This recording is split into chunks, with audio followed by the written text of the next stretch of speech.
So আমি আপনাদেরকে একটা প্রশ্ন করব, যারা পড়াশোনা করছেন, যারা চাকরি করছেন, যারা চাকরি দিচ্ছেন, একদম সবাইকে ঠিক রাইট নাও আজকের দিনে আমি যদি বলি কোন গুণটি, কোন দক্ষতা, কোন স্কিল পৃথিবীর নাম্বার 1 স্কিল। স্কুলের ছোট ভাই বোন তোমরা কেউ একজন কিছু বলো যারা স্কুলে পড়ছো।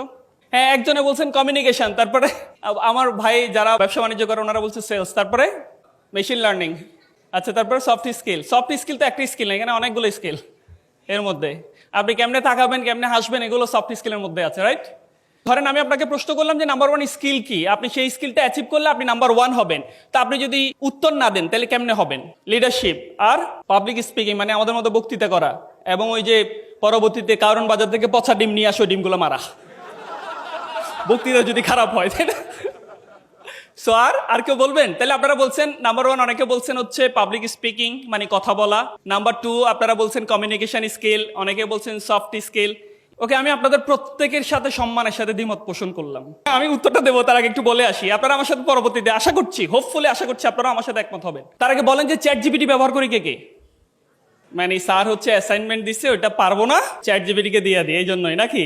নাকি হচ্ছে আগের মতো ভালো করে চিঠিপত্র লিখতে পারি না, কেমনে হচ্ছে লিখবো সেজন্য চ্যাট জিপিটি। তারপরে ক্যানভা ইউজ করেন কারা কারা? ক্যানভা মানে আপনি দেখতে যা তার চেয়ে কয়েক গুণ বেশি সুন্দর বানাই দেয়, তাই না? ওকে, সো জিমিনি ইউজ করি, জিমিনি করি। স্টুডেন্ট যারা আছেন, যারা হচ্ছে রিসার্চ করেন, তারা কি ইউজ করেন চ্যাট জিপিটির মতো? মানে এআই এর মধ্যে কোন টুলটা ইউজ করেন আপনারা? আচ্ছা, পারপ্লেক্সিটি ইউজ করেন। তারপর কোডিং করেন কারা কারা? আপনারা কি ইউজ করেন কোনোটা? আচ্ছা, গিটহাব ইউজ করেন, গিটহাব কোড ইউজ করেন। ওকে, আপনি যখন এগুলো ইউজ করেন তার মানে হচ্ছে আমরা আমাদের কেমনে আমি প্রেমপত্র লিখবো, I am depend on chat GPT, right? AI. আমি কেমনে রিসার্চ পেপার লিখবো, আমাকে একটা ভালো মার্কস দিবে, আমি কিসের উপরে ডিপেন্ডেবল? এআই। আমি কেমনে হচ্ছে আমার ছবিকে খুব ফর্সা বানাবো, কিসের উপরে ডিপেন্ডেবল? এআই। আমি কি করে একটা টিকটক রিলস ভিডিও ছাড়বো, কিসের উপরে ডিপেন্ডেবল? আমার ভাই আছে খুব সুন্দর সুন্দর ভিডিও বানায়, আমি দেখি, এগুলো ভালো লাগে। তার মানে দেখেন আপনার জীবনের প্রত্যেকটা অনুষঙ্গের সাথে এখন কাকে আমরা সম্পৃক্ত করছি? এআই কে। আমি আরো মানে একদম একেবারে স্পেসিফিক আসি, কাকে? এআই কে, রাইট? সো এআই কে আপনি কি করেন আসলে? এআই কে আপনি বলেন যে আমি এই মুহূর্তে ফেসবুকে একটা পোস্ট করবো, আল্লাহর রাস্তে তুমি আমার সুন্দর একটা পোস্ট লেখা দাও, একটা ক্যাপশন লেখা দাও, রাইট? তার মানে আপনি এআই কে কি করেন? প্রশ্ন করেন। আমি যদি বলি যে এই মুহূর্তে পৃথিবীতে আপনি সফল হওয়ার জন্য, আপনি নাম্বার 1 মানুষ হওয়ার জন্য 1 নাম্বার স্কিল হচ্ছে প্রশ্ন করার যোগ্যতা। আমার সাথে দ্বিমত কারা কারা? তার মানে আলহামদুলিল্লাহ সবাই আমি ব্ল্যাকমেল করছি, আপনারা ব্ল্যাকমেলের শিকার হয়েছে, তালি দেন না। আমি এটা কেন বললাম যে সত্যিকার অর্থই এই মুহূর্তে আপনি যদি প্রশ্ন কেমনে করতে হয় to the chat GPT, to the Gemini, to the Canva pro, to the GitHub যদি জানেন আপনি, এন্ড দেন আপনাকে খুব একদম 100% কারেক্ট, অথবা আপনি যা চান এক্সপেক্টেড রেজাল্ট দিবে, রাইট? কিন্তু আপনি যদি প্রশ্ন করেন যে আপনি আমারে হচ্ছে একটা ছবি বানাই দেন, সে আপনাকে একটা ছবি বানাই দিবে। বাট আপনি যদি প্রশ্ন করেন যে আপনি আমাকে এমন একটা ছবি বানাই দেন যেই ছবিটা ফেসবুকে পোস্ট করার পরে সবাই আমার প্রতি হুকড হয়ে থাকবে, সবাই কোনোভাবে চোখ সরাইতে পারবে না, তখন সে আপনাকে ডিফারেন্ট উত্তর দিবে, রাইট? তার মানে প্রশ্ন করার যোগ্যতাটাই হচ্ছে 1 নাম্বার যোগ্যতা। ওকে, একটা সময় ছিল হচ্ছে আমরা স্কুল থেকে আসার পরে, কলেজ থেকে আসার পরে, বিশ্ববিদ্যালয় থেকে আসার পরে খেলার মাঠে যাইতাম, রাইট? যাইতাম না? যাইতাম। কিন্তু দেখেন তো এই যে আমার সামনে আপনারা যারা আছেন, আমরা এখন যে জেনারেশনে আছি, এই জেনারেশনকে আমি শুধু একটা ইন্টারনেট দেব, একটা মোবাইল দেব, দিন, সপ্তাহ, মাস, বছর একটা রুমে কাটানো সম্ভব না? সম্ভব কিনা? পৃথিবীর আর কোনো যুগেই কিন্তু এরকমটা ছিল না।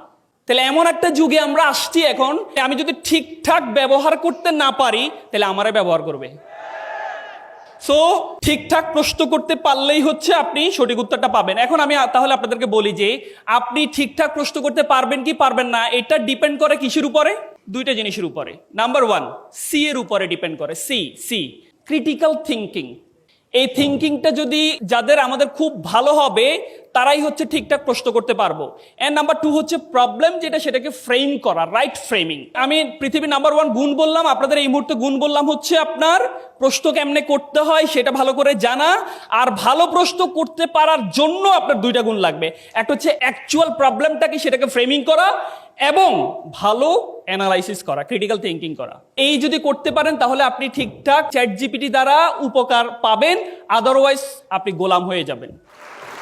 আপনি আদারওয়াইজ হচ্ছে আপনার ব্রেইন ঠিকঠাক কাজ করবে না। সো প্রশ্ন ঠিকঠাক করাটা আমরা শিখবো। আমি আজকে এই কথাটা কেন বলছি, আজকে যেহেতু ট্যাগ কার্নিভাল হচ্ছে, ট্যাগ নিয়ে আমরা সবাই কথাবার্তা বলবো, তাহলে এই ট্যাগকে প্রপার ইউটিলাইজ করার জন্যই হচ্ছে আপনার প্রশ্ন করার যোগ্যতাটা জানতে হবে। ওকে।